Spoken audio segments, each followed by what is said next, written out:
Hello guys! For today's miniseries, samahan niyo po ako sa aking mga ninja moves na gaganapin dahil ngayong araw na to si Matiti ay i-deliver na namin sa school. Before anything else, bago siya i-deliver ng aming driver kasi nga ngayon natutulog pa si Tata. Guys, isa sa mga comment na nakikita ko every time na nagbablog ako ng aming bahay ay super makalat. Ano ba naman hindi magkalat-kalat dito sa aming bahay? Ikatapos ko lang maglinis and then si Matiti, siya naman yung sunod na pagtatapon ng mga gamit na aking niligpit na. Bago ko pala pinapapasok si Matiti sa school ay binibigyan ko siya ng kanyang mga bitamina. Tapos nga ay bumaba na kami dito ni Lily kasi nga nagugutom na aketch kaya kinain ko tong sobra namin sa Fat Thursday na donut ba. Mukha ni Lily bago pa kasi kaming gising guys kaya ganito yung aming mga aurahan. Siya na kayo sa aking background music. Gumigising kasi ako dito ng maaga guys tapos si Matt nagising din kaya siya ngayon yung pinakamaingay dito sa amin kahit napakaaga pa. So our daily vlog bumaba na kasi Tata kasi kailangan niya nang ihatid si Matiti sa school dahil oras na.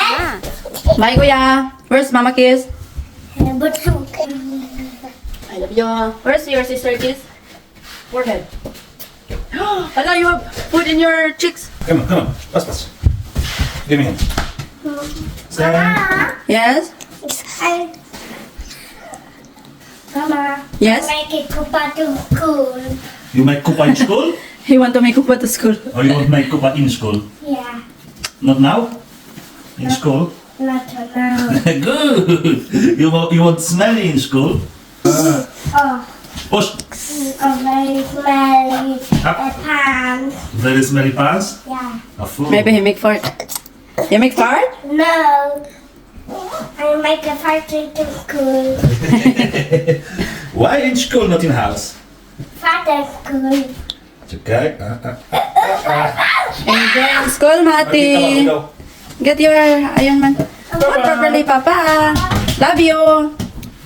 Dahil umalis na nga si Tata at saka si Matiti, ako naman dito ay magsisimula ng maglinis dahil wala nang magkakalat dito after nito. Mamayang hapon na naman. Yung pasok time pala ni Matiti ay pwede siya naming ipasok mga 7 and then lalabas siya mga around 6 p.m. Pero guys, pinapasok siya namin mga around 9 a.m. Tapos of course, kinukuha na siya namin mga 4 p.m. ng hapon. O PM na nga hapon pa. Kaya sabi ko kay Tata na dapat mga sayo-sayo lang ba? Ayoko ng mga 6 kasi maliit lang yung bonding time namin ni Matiti. Gusto ko kasi before siya matulog, maglaro-laro muna kami. Pangit din, babalik siya dito sa bahay tapos tulog lang siya agad, no? Aming bahay ay makalat talaga siya, o diba? Bumalik na si Tata agad. Makalat siya guys kasi nga marami kaming mga edik dito. Akin okay lang yung makalat. Ang importante hindi madumi. Kasi tingnan nyo naman yun, kinuha ko lang yung mga kalat ni Matiti. Okay na siya tingnan. Diba kasi yung makalat na bahay sa maduming bahay. Ang importante yung bahay namin hindi madumi. Ako pinaakyat si Tatay, sinabihan ko na nga siya na dalhin niya dito yung vacuum sa taas kasi yung vacuum nilalagay namin siya sa storage room kung saan nakalagay yung aming mga pagkain. Ito nga si Tata sa akin at ano daw yung nakain ko ngayon, bakit ako naglilinis?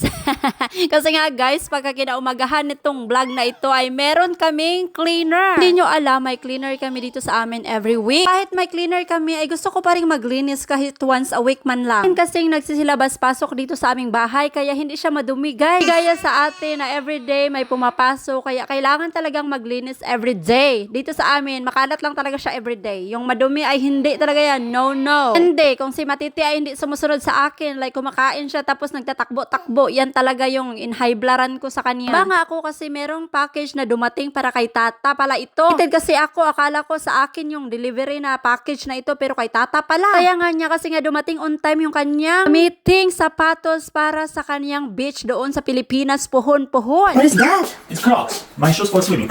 Ah, there is a shoes for swimming. It's like waterproof shoes. Look, it's sana called all. rubber shoes. Yeah. Is it original? It's original Crocs. Oh, sana all. So I hope so. You know, I don't like order the shoes online. I hope so. It's good size. You can return it, sir. Yes, but it's good size. Nice. You know. You can return it. It's like, Well, it shows, but you can swim in the shoes because it's called rubber. but you can, what is that? You can wear it outside also, right? Yes. Yeah, Because it's full it's still enough hard. Yeah. But of course, if you're walking on the street, it's not good. What is It's your only- size? If ever someone will give you 46. 46. Oh, sino magbigay kay Mia? Okay, you United Europe. United Europe size, UK. So, 46 yung size niya guys. If ever gusto niyo magbigay, ayuda. 47, and US it's M12. Yeah, it's nice. I hope so. It's good because I don't like I don't want the using the slipper. It's good. This is better for slipper, and you can, if you make dirty, or you can wash under the water. Yeah, it's nice if you're going to the sea. Yeah, you don't need. You know, in Philippines, it's a lot of sharp. Much better you wear like Where? You where? Yeah, I will try it. Ang lucky, I have only 37 But I size ordered the jakie sznurówki. with shoelace. Shoelace, but it's rubber too. Lele, This is material, but half material, half rubber. This is rubber. This is more on rubber. More on rubber. Yeah, look. Yes, more on rubber. A little ride. It's perfect for the beach, in my opinion. You're very excited. Yeah, we're going to the island. No, yes, I didn't get to Manila because it's Sana. no beach there. Okay.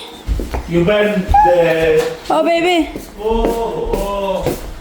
You make tea for me in 1 hour. You said you're going to make. You said you're going to make. I still have a lot to clean. Oh, what am I going to do with the baby? What's the name of that? Donut? I don't know. You can ask Dr. Google. Donuts from yesterday. See, guys? Oh, it's still here.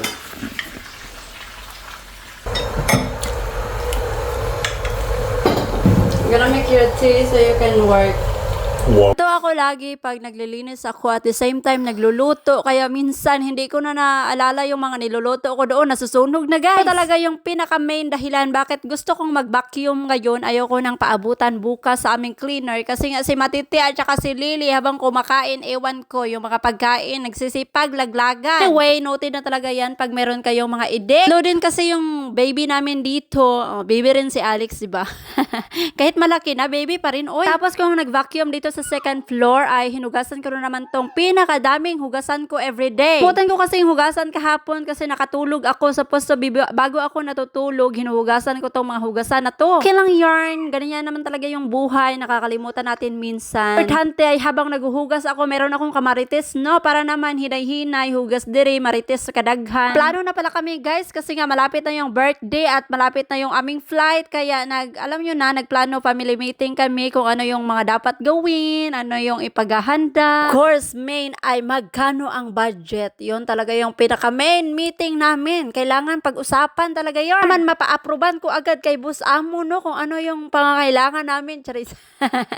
Bilis talaga ng panahon kasi last time nang umuwi kami sa Pilipinas, nagpa-baptize kami and then alam nyo na magasto every time na umuwi sa Pilipinas. Actually, merong mga okasyon and then this time ayos kaarawan naman ni Lily. Of course, malaking bagay talaga to kasi magwa 1-year-old na si Indayon. Nagpapatulong kasi ako sa aking kapatid na mag-order nito, ganito, ganyan, like cake kasi hindi naman pwedeng dalhin namin yung cake from Poland to Philippines. Araw din pala, ipipikapin ni Tata si Kuya Alex sa school. Yung kanyang paaralan ay 2 hours from here. Tapos mamayang gabi ay ibabalik lang din namin kasi nga this week dito siya sa amin matutulog. Ni Tata ay napakalamig ngayong week na to kaya kailangan naming manguha ng kahoy. Sabi ko ay kapoy ko glimpyo kaya siya na mismo yung nagkuha ng kahoy guys bago siya umalis. Bigat din kaya ng kahoy and of course ako na yung magsusunog niyan para naman ako na yung magpainit sa bahay.